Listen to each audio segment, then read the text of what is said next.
Hi ಗೆಳೆಯರೇ, ನಿಮ್ಮ Reshma GK ಅಡ್ಡ 2.0 ಚಾನೆಲ್ಗೆ ಹಾರ್ದಿಕ ಸ್ವಾಗತ. ನಾನು ನಿಮಗೆ ಇವತ್ತು ಪ್ರೇಮದ ಮಳೆಯ ಹನಿಗಳು ಕಥೆಯ ಕೊನೆಯ ಭಾಗವನ್ನು ಹೇಳುತ್ತೇನೆ. ಇದು ಒಂದು ಕಾಲ್ಪನಿಕ ಕಥೆಯಾಗಿರುತ್ತದೆ. ಆರಾಧ್ಯ ತನ್ನ ವೈದ್ಯಕೀಯ ವಿದ್ಯಾಭ್ಯಾಸಕ್ಕಾಗಿ ಬೆಂಗಳೂರಿಗೆ ಹೋಗಿದ್ದಳು. ಮನೆ ಮತ್ತೆ ಅನನ್ಯ ಮತ್ತು ಆದಿತ್ಯ ಇಬ್ಬರಿಗಷ್ಟೇ ಸೀಮಿತವಾಯಿತು. ಒಂದು ಕಾಲದಲ್ಲಿ ಮಗುವಿನಗೂ ಆಟ ಗದ್ದಲದಿಂದ ತುಂಬಿದ್ದ ಮನೆ ಈಗ ಶಾಂತವಾಗಿತ್ತು. ಆದರೆ ಆ ಮೌನದಲ್ಲೂ ಅವರ ಪ್ರೀತಿ ಜೀವಂತವಾಗಿತ್ತು. ಪ್ರತಿ ಬೆಳಗ್ಗೆ ಆದಿತ್ಯ ತೋಟದಲ್ಲಿರುವ ಹೂಗಿಡಗಳಿಗೆ ನೀರು ಹಾಕುತ್ತಿದ್ದ. ಅನನ್ಯ ಅಡಿಗೆ ಮನೆಯಲ್ಲಿ ಕಾಫಿ ತಯಾರಿಸುತ್ತಿದ್ದಳು. ಕಾಫಿ ತಣ್ಣಗಾಗುತ್ತದೆ ಎಂದು ಅನನ್ಯ ಕರೆಯುತ್ತಿದ್ದಳು. ಬರುತ್ತಿದ್ದೇನೆ ಎಂದು ಆದಿತ್ಯ ನಗುತ್ತಾ ಉತ್ತರಿಸುತ್ತಿದ್ದ. ಇಂತಹ ಸಣ್ಣ ಸಣ್ಣ ಕ್ಷಣಗಳೇ ಅವರ ಜೀವನದ ದೊಡ್ಡ ಸಂತೋಷವಾಗಿದ್ದವು. ಒಂದು ದಿನ ಆದಿತ್ಯನಿಗೆ ಮತ್ತೆ ಆರೋಗ್ಯ ಸಮಸ್ಯೆ ಕಾಣಿಸಿತು. ಮೊದಲಿಗೆ ಅವನು ಅದನ್ನು ಗಂಭೀರವಾಗಿ ತೆಗೆದುಕೊಳ್ಳಲಿಲ್ಲ. ವಯಸ್ಸಾಗ್ತಿದೆ ಅಷ್ಟೇ ಎಂದು ನಗುತ್ತಿದ್ದ. ಆದರೆ ಅನನ್ಯಾಳಿಗೆ ಆತಂಕವಾಗುತ್ತಿತ್ತು. ಕೊನೆಗೆ ಇಬ್ಬರು ಆಸ್ಪತ್ರೆಗೆ ಹೋದರು. ಹಲವಾರು ಪರೀಕ್ಷೆಗಳ ನಂತರ ವೈದ್ಯರು ವರದಿಯನ್ನು ನೋಡುತ್ತಾ ಗಂಭೀರವಾಗಿ ಕುಳಿತರು. ಅನನ್ಯಾಳ ಹೃದಯ ಬಡಿತ ಹೆಚ್ಚಾಯಿತು. ಡಾಕ್ಟರ್, ಏನಾಗಿದೆ?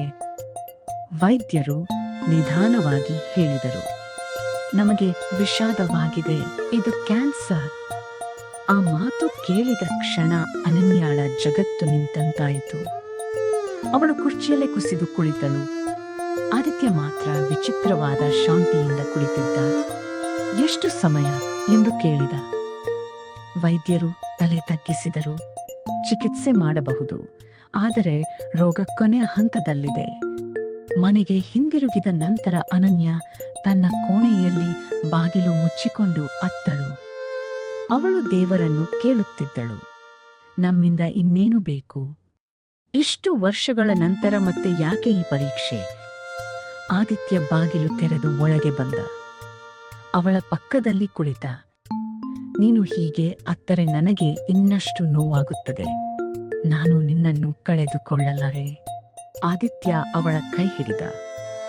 ಒಂದು ದಿನ ಎಲ್ಲರೂ ಹೋಗಲೇಬೇಕು, ಆದರೆ ನೀನು ಅಲ್ಲ. ಅನನ್ಯ, ನಿನ್ನಿಲ್ಲದೆ ನಾನು ಬದುಕುವುದೇ ಹೇಗೆ? ಆ ಪ್ರಶ್ನೆಗೆ ಆದಿತ್ಯನ ಬಳಿ ಉತ್ತರ ಇರಲಿಲ್ಲ. ಯಾಕೆಂದರೆ ಅವನಿಗೂ ಅವಳಿಲ್ಲದ ಬದುಕು ಊಹಿಸಲು ಸಾಧ್ಯವಾಗುತ್ತಿರಲಿಲ್ಲ.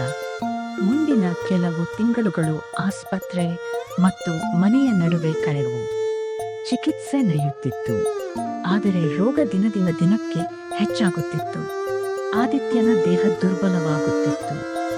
ಒಮ್ಮೆ ಗಂಟೆಗಳ ಕಾಲ ನಡೆಯುತ್ತಿದ್ದ ವ್ಯಕ್ತಿ ಈಗ ಕೆಲವು ಹೆಜ್ಜೆ ಹಾಕುವುದಕ್ಕೂ ಆಯಾಸ ಪಡುತ್ತಿದ್ದ. ಒಂದು ಸಂಜೆ ಮಳೆ ಬರುತ್ತಿತ್ತು. ಅವನು ಬಾಲ್ಕನಿಯಲ್ಲಿ ಕುಳಿತಿದ್ದ. ಮಳೆ ಬಂದಾಗ ನಿನ್ನ ನೆನಪು ಬರುತ್ತದೆ ಎಂದನು. ಅನನ್ಯ ನಗುತ್ತ ಕೇಳಿದಳು, ನಾನು ಇಲ್ಲೇ ಇದ್ದೀನಲ್ಲ. ನೀನು ಇದ್ದರೂ ಮೊದಲ ದಿನದ ಆ ಮಳೆಯ ನೆನಪು ಬರುತ್ತದೆ. ಇಬ್ಬರು ಕೆಲ ಕ್ಷಣ ಮೌನವಾಗಿದ್ದರು. ಆ ಮೌನದಲ್ಲಿ ಸಾವಿರ ಮಾತುಗಳಿದ್ದವು. ಆದಿತ್ಯ ತನ್ನ ಆರೋಗ್ಯ ಇನ್ನಷ್ಟು ಹದಗೆಡುತ್ತಿರುವುದನ್ನು ಅರಿತಿದ್ದ. ಆದ್ದರಿಂದ ಒಂದು ರಾತ್ರಿ ಎಲ್ಲರೂ ಮಲಗಿದ ನಂತರ ಒಂದು ಪತ್ರ ಬರೆದ. ಅದನ್ನು ತನ್ನ ಅಲಮಾರಿಯೊಳಗೆ ಇಟ್ಟ. ಯಾರಿಗೂ ತಿಳಿಸಲಿಲ್ಲ. ಆ ವರ್ಷ ಅನನ್ಯಾಳ ಹುಟ್ಟುಹಬ್ಬ ಬಂದಿತು. ಆದಿತ್ಯ ತುಂಬಾ ದುರ್ಬಲನಾಗಿದ್ದ. ಆದರೂ ಬೆಳಿಗ್ಗೆ ಅವಳಿಗೆ ಒಂದು ಗುಲಾಬಿ ಹೂ ಕೊಟ್ಟ. ಹುಟ್ಟುಹಬ್ಬದ ಶುಭಾಶಯಗಳು. ಅನನ್ಯಾಳ ಕಣ್ಣುಗಳು ನೀರಿನಿಂದ ತುಂಬಿದವು. ನೀನು ವಿಶ್ರಾಂತಿ ತೆಗೆದುಕೊಳ್ಳಬೇಕಿತ್ತು. ಇದು ನಮ್ಮ ಕೊನೆಯ ಅವಕಾಶವಾದರೆ. ಆ ಮಾತು ಕೇಳಿ ಅವಳು ತಕ್ಷಣ ಅವನ ಬಾಯಿಗೆ ಕೈ ಇಟ್ಟಳು. ಹೀಗೆ ಹೇಳಬೇಡ. ಆದಿತ್ಯ ನಗುತ್ತ ನೋಡಿದ. ಆ ನಗುವಿನ ಹಿಂದೆ ಅಡಗಿದ್ದ ನೋವನ್ನು ಅವಳು ಅರಿತುಕೊಂಡಳು. ಕೆಲವು ವಾರಗಳ ನಂತರ ಆದಿತ್ಯನ ಆರೋಗ್ಯ ತುಂಬಾ ಹದಗೆಟ್ಟಿತು. ಆಸ್ಪತ್ರೆಗೆ ದಾಖಲಿಸಲಾಯಿತು. ಆ ರಾತ್ರಿ ಅವನು ಅನನ್ಯಾಳ ಕೈ ಬಿಗಿಯಾಗಿ ಹಿಡಿದಿದ್ದ. ನನಗೆ ನಿದ್ರೆ ಬರುತ್ತಿದೆ ಎಂದನು. ನಾನು ಇಲ್ಲೇ ಇದ್ದೇನೆ, ನೀನು ಸದಾ ನನ್ನ ಜೊತೆ ಇದ್ದೆ. ಅನನ್ಯ ಅತ್ತಳು. ನೀನು ಹೋಗಬಾರದು. ಆದಿತ್ಯ ನಿಧಾನವಾಗಿ ನಗಿದ. ನಾನು ಎಲ್ಲಿಗೂ ಹೋಗುವುದಿಲ್ಲ. ಸುಳ್ಳು ನಿಜ ಹೇಗೆ? ನಿನ್ನ ನೆನಪುಗಳಲ್ಲಿ ಅನನ್ಯ ಕಣ್ಣೀರು ಒರೆಸಿಕೊಂಡಳು. ಆದಿತ್ಯ ನಿಧಾನವಾಗಿ ಕಣ್ಣು ಮುಚ್ಚಿದ. ನಾನು ನಿನ್ನನ್ನು ಪ್ರೀತಿಸುತ್ತೇನೆ. ನಾನು. ಅದು ಅವರ ಕೊನೆಯ ಮಾತುಕತೆ. ಮುಂಜಾನೆ ಸೂರ್ಯ ಉದಯಿಸುವ ಮುನ್ನ ಆದಿತ್ಯ ಶಾಶ್ವತ ನಿದ್ರೆಗೆ ಜಾರಿದ. ಆದಿತ್ಯನ ಅಂತ್ಯಕ್ರಿಯೆಯ ನಂತರ ಮನೆಗೆ ಹಿಂದಿರುಗಿದಾಗ ಅನನ್ಯಾಳಿಗೆ ಎಲ್ಲವೂ ಅಪರಿಚಿತವಾಗಿ ಕಂಡಿತು. ಅದೇ ಸೋಫಾ, ಅದೇ ಕಾಫಿ ಕಪ್, ಅದೇ ತೋಟ. ಆದರೆ ಅವನು ಇರಲಿಲ್ಲ. ಮನೆಯ ಪ್ರತಿಯೊಂದು ಮೂಲೆಯಲ್ಲೂ ಅವನ ನೆನಪುಗಳಿದ್ದವು.